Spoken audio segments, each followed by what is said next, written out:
Guys, what manufacturer runs with the big dogs of cruising, the biggest of the luxury brands like Oyster and Discovery? Today we're talking about Moody yachts, and if you haven't heard of them, that's okay. They aren't exactly cheap, and therefore you won't see one in every anchorage that you visit. When we think of luxury cruising, we often think about Swan or Oyster, but Moody has been doing it for far longer than them. And by far longer, I mean Moody actually dates back to 1827 when its founder, John Moody, started the company in Swanwick, England. No idea where that is. At the time, he was just repairing old wooden fishing boats. That was his business. That was the whole thing. Until he died in 1880, and his son Alexander took over and started building wooden dinghies, which is, one step closer to sailboats, so good. So the Moody brand stays in the family for quite a long time, and more than 100 years goes by, until they finally decide to do something a little bit different. In 1935, they built a sailboat. And they started building sailboats out of wood, of course, because in 1935, that's what sailboats were made out of. The Moody family also, at the time, owned their own marina, so they had somewhere to keep all the boats that they were making. So that's a fun backstory on Moody. 1800s, wooden boats, fishing boats, and passed on from generation to generation. It's very, very interesting. But it gets really more modern and more interesting to us sailors today in the 1960s, when something rocked the sailing world and changed everything forever. We've actually talked about this era, the 1960s, of the sailing manufacturing world. We've talked about it quite a lot with Pearson and Alberg and C&C. It was the time of the fiberglass revolution. So in the 60s, every major manufacturer was getting on board with this fiberglass construction and slowly phasing out the wooden sailboats, which is kind of sad because wooden sailboats are by far the prettiest boats ever. But fiberglass was easier and it lasted longer, and it led to series-based boats where you wouldn't just build a one-off and strike it out of wood over the course of, 5 years. You could actually build a series of boats and build hundreds of boats a year when you were doing it in fiberglass with a mold. And that effectively made sailboats cheaper and easier to buy because they were stamping them out much quicker. And it made sailboats better because they were building the same boat over and over and over again. So the later the model number, typically, the better the boat was. Moody employed at that time some of the best designers in the world. Laurent Gills, Angus Primrose, and Bill Dixon, of course. And Bill Dixon is somebody we're going to talk about a lot in the whole Moody thing. Bill spent most of his career at Moody, and Moody ended up becoming one of the largest sailboat manufacturers out of Europe. So Moody found its groove eventually. Their thing was a little bit higher end, cruise the world kind of a sailboat, a little bit higher end than you would think of like Beneteau or Jeanneau. They were above that somehow, and boats that could really go anywhere. They were better fitted on the interior. They were better kitted out with better blocks and better tackle and better winches. And of course, because of all that, they were more expensive. And to this day, they do hold their own against the big dogs of luxury, like we mentioned earlier, Oyster or Discovery or Swan. They're in a market with the most expensive sailboats that you and I could ever dream of affording. So this is the 60s, and fiberglass sailboats and series design and stamped out production boats are sort of taking the world by storm. And it changed in 1973 around there because of the oil crisis. And there was a huge downturn in the demand for power boats. That led Moody to team up with a manufacturer called Princess Motor Yachts, and the two found a lot of success together, making as many as 400 sailboats a year, which is a huge number in the early 70s. 400 a year.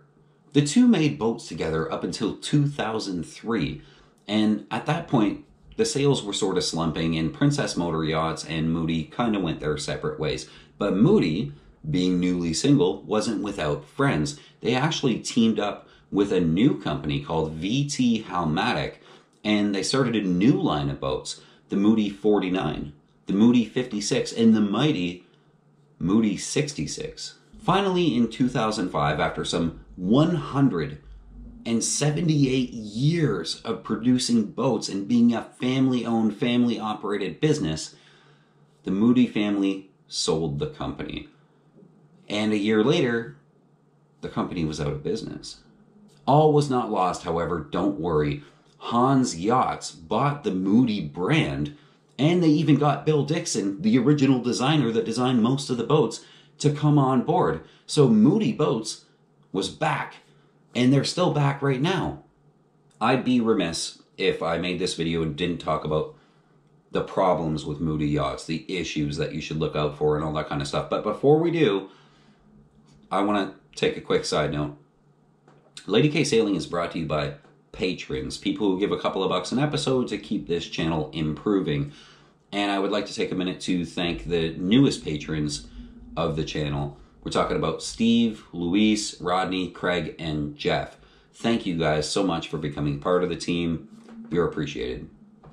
One of the biggest complaints you'll find about older Moody boats isn't build quality, because it's always been well above average, and it isn't fit and finish on the inside in the cabin, because that gets really high marks too.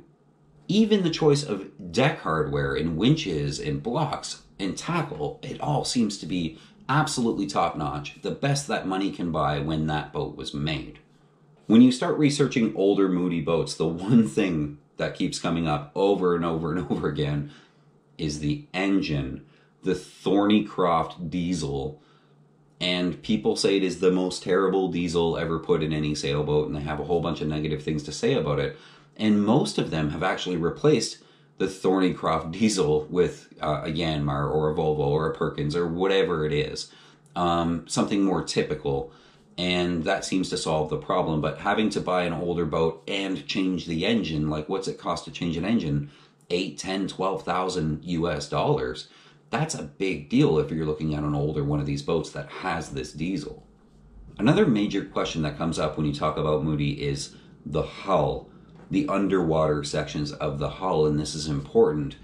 A lot of the newer boats use a cord hull, so it's 2 layers of fiberglass with something in between to save weight. And the arguments are truly endless. Many think the solid core hull, or a more typical boat, is stronger. And in the case of a collision or, hitting a shipping container, the solid core, very thick, older fiberglass hull is probably what you want if you hit something, because a puncture below the waterline will sink you very, very quickly, and that's very true. However, it is argued that the cord hull, 2 layers of fiberglass with whatever in between, is stronger by weight. So as far as weight goes, you can have an even thicker hull and be very, very much stronger than you can with a solid hull and still be lighter. And lighter is good for racing and for performance. It's also argued that cord hulls are stronger in terms of rigidity and flex. And this proves true. If you look at any sort of newer purpose-built race boat, they're going to have a cord hull. It's lighter, it's more rigid. I'm not going to get into the debate of the hull argument on whether the cord hull or the solid hull are better. It's just, that's a whole new video, and we're not going to do it right now. I think some of the biggest things to understand about Moody are they are known to sail very, very well. Dixon did a very good design, and the boats actually cut through water, and they can really go anywhere in the world. We're talking about a blue water boat. But I know what you really want to talk about here. We know these boats are well designed, they're well built, they can go anywhere. But can a normal person actually afford one of these things? Moody is not going to be cheap by any means. But let's say we're looking to spend 100 grand. And you also are going to need a budget for repairs and upkeep and refit and whatever else your $100,000 boat is going to need. But let's say we have 100 grand on the purchase price of the boat. Let's see what's out there. So the first thing I found for sale is a 1980 Moody 42. Obviously it's a pilot house, which makes a lot of sense. In the bad weather we're going to undoubtedly be facing and have to sail in and have to motor in and have to deal with. You get to be safe and warm, and the boat looks very heavy. I like it. And for 75 grand, it does seem kind of old.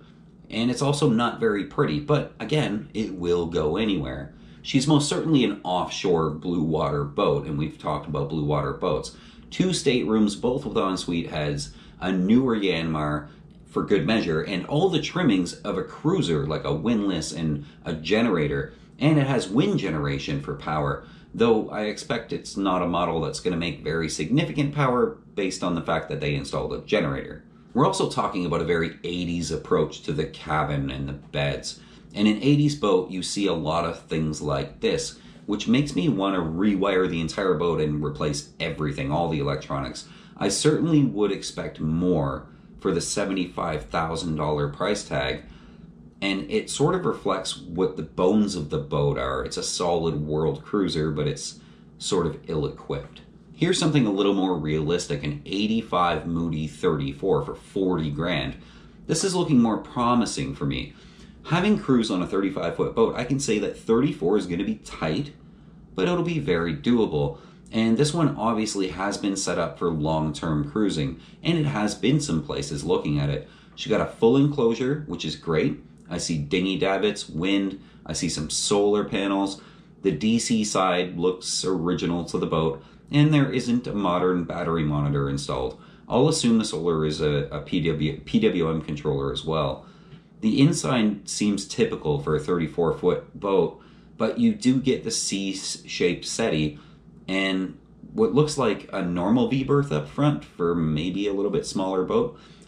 I could go on showing you boats and talking about amenities, but ultimately every one that I've researched, every one of these Moody's that's for sale, it boils down to the same thing. If you buy an older Moody over any other brand of boat or model, you're doing it for the reputation of buying a super solid and super heavy go-anywhere boat. It's the bones that you're buying, and they're typically a center cockpit, which people like. And there's nothing wrong with that. There's nothing wrong with buying a Moody because it has good bones, because it can do anything and go anywhere. It is genuinely a great choice. The problem I have is the price seems to reflect the brand and the reputation. However, it's not reflective of how it's outfitted or how it's kitted out or equipped. For around $30K, you could buy something of a different brand that's a little more up to date. Moody, for me, as a conclusion, seems to be like the BMW of cruising boats. It costs a bit more than everything else, and that's for sure a lot to do with the brand, but it's a little bit better and a little bit more quality and a little bit more craftsmanship. Do you care? I don't know. You'll pay a little more for basically the same thing another brand has to offer, but it'll be a little bit better. And I think it's important to say that if you're looking at Beneteau or Jeanneau or even a high-end Hunter, this is a boat that is not in that class. Beneteau, Jeanneau, and Hunter are sort of in a box by themselves. I mean, there's a couple other brands that sort of stab into there, but Moody is not in that box. Moody is in a box a little bit above that. And I think that you need to really take a look at the fact that they are a little bit above that. They are a little bit better made. When you look at the fit and finish and the joinery in the cabin, when you look at which hardware they choose to use, whether it's Harkin or something else, when you look at the winches, Moody is in a class above that, and they're in a class with like Oyster and people like that. And that's something about the Moody story that you also have to understand is Oyster came around, you know, in the 80s or whenever it was, and started taking business from Moody. Moody was sort of alone in that market, and Oyster started pulling away from Moody. So if you're looking at a Beneteau or a Jeanneau or a high-end Hunter or a C&C or a Catalina or something like sort of in the $100,000 bracket, Moody is going to be $20,000, $30,000 more expensive. But it's because they're not in that class. They're just better. See you guys next Friday. If you want to see your boat on everything you need to know, leave it in the comments. I love you guys.